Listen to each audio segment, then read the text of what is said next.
Assalamualaikum warahmatullahi wabarakatuh. Kembali lagi ketemu dengan Ibu Rima. Ibu doakan semoga kalian semua dalam keadaan sehat, semangat, dan jangan lupa bahagia ya. Pada kesempatan kali ini, Ibu akan menjelaskan tentang pengimbasan program guru berbagi yang baru saja Ibu ikuti. Dalam program Guru Belajar dan Berbagi, seri Semangat Guru, Ibu baru saja mempelajari tentang keterampilan non-teknis dalam adaptasi teknologi. Salah satu yang dipelajari adalah tentang resiliensi. Mungkin kata resiliensi ini asing bagi kalian semua ya. Untuk Ibu juga awalnya asing. Apa sih itu resiliensi? Ibu mulai dari sejarahnya dulu ya. Mengapa ada kata-kata resiliensi dalam pelatihan ini. Awalnya karena bermula dari pandemi COVID-19 yang terjadi di dunia ya. Di Indonesia juga terdampak dan akhirnya pembelajaran yang awalnya tatap muka berubah menjadi tatap maya. Nah, dari tatap maya itu mau nggak mau kita akan menggunakan teknologi. Salah satunya mungkin teknologi Zoom, Google Meet, dan yang lain sebagainya untuk pembelajaran.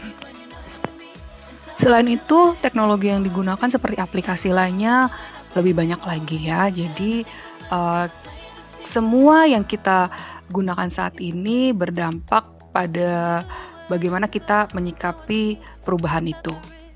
Nah, dengan adanya perubahan yang awalnya kita mungkin tidak kenal akrab dengan teknologi, menjadi akrab sekali dengan teknologi seperti saat ini, muncullah kata-kata resiliensi.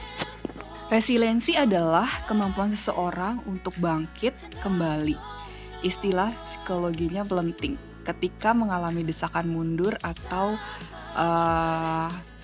bahkan kegagalan. Dengan adanya pandemi, kita semua baik guru, murid, dan profesi lainnya mungkin mulai harus beradaptasi dengan kebiasaan baru ya, yang awalnya mungkin belajar untuk guru dan murid belajar tatap muka, sekarang pakai tatap maya menggunakan teknologi seperti Zoom, Google Meet, dan aplikasi lainnya. Nah, untuk mengetahui apa itu resiliensi, jadi seperti ini. Ketika kita belajar teknologi baru dan beradaptasi dengan teknologi baru itu, tidak jarang kita menemui banyak kendala gitu. Misalnya mungkin kita belum terbiasa dengan penggunaan aplikasi itu, dengan teknologi itu.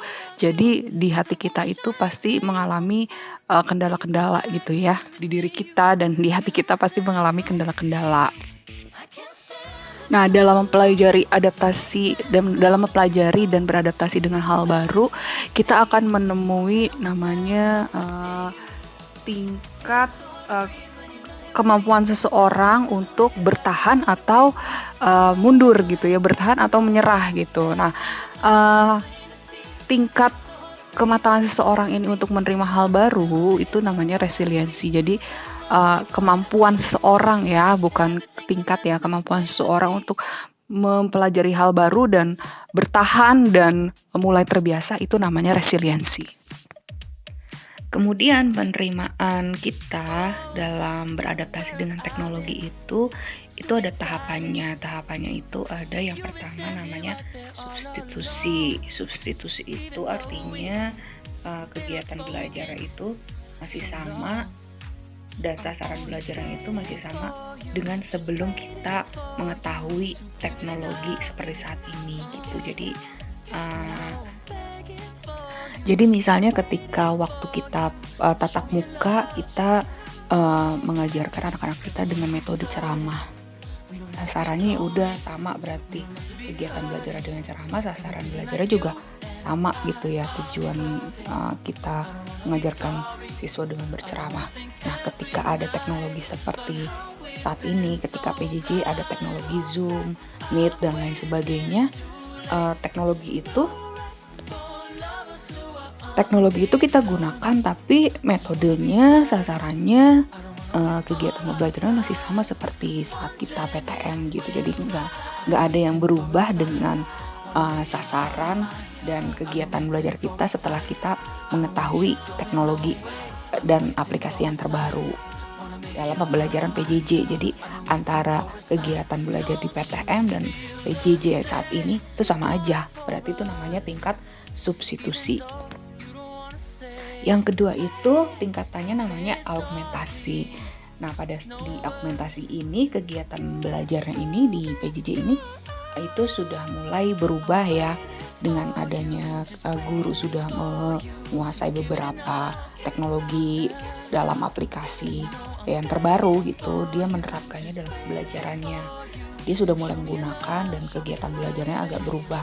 Yang tadinya misalnya hanya ceramah, sekarang pakai diskusi, misalnya diskusi dengan Google Meet atau Zoom gitu ya, tapi sasaran belajarnya masih sama gitu. Jadi perbedaan antara substitusi dan augmentasi itu, kalau substitusi itu masih sama kegiatan belajarnya, tapi kalau augmentasi itu sudah agak sedikit berubah gitu ya. Jadi ada kemajuan, yang tadinya hanya ceramah sekarang sudah mulai berdiskusi, tapi sasarannya masih sama.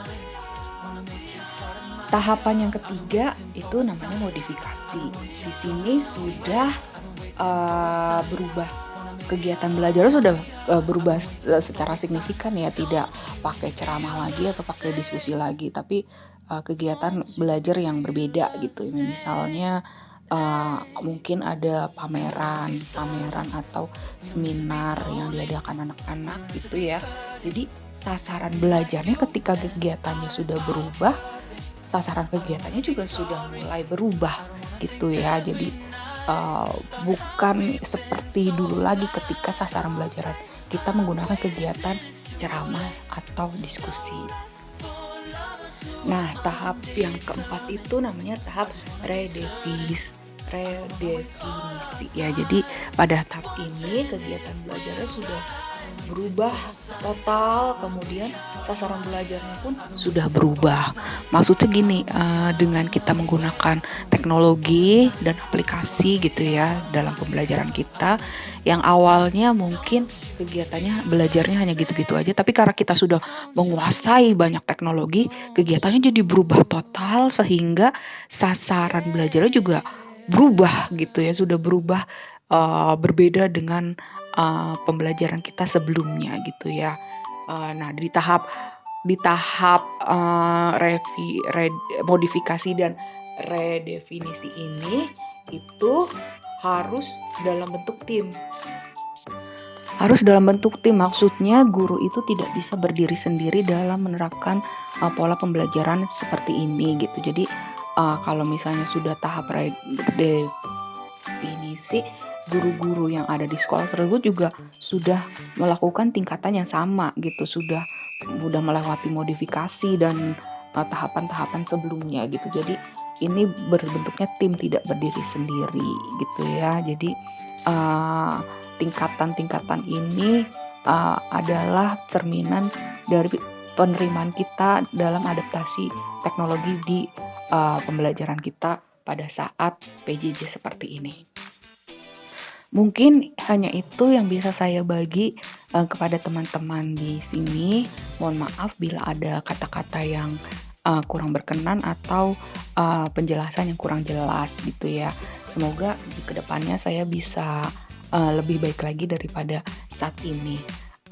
Pesan terakhirnya sih, pesan intinya ketika kita belajar bermacam teknologi, bukan membuat kita menurunkan kualitas kita dalam pelayanan kita terhadap anak-anak gitu ya, tapi dengan kita mengetahui banyak bermacam teknologi seperti saat ini, pelayanan kita terhadap anak-anak itu kualitasnya justru harus lebih baik lagi gitu ya. Jadi fokusnya bukan pada seberapa banyak teknologi yang kita dapat, tapi fokusnya adalah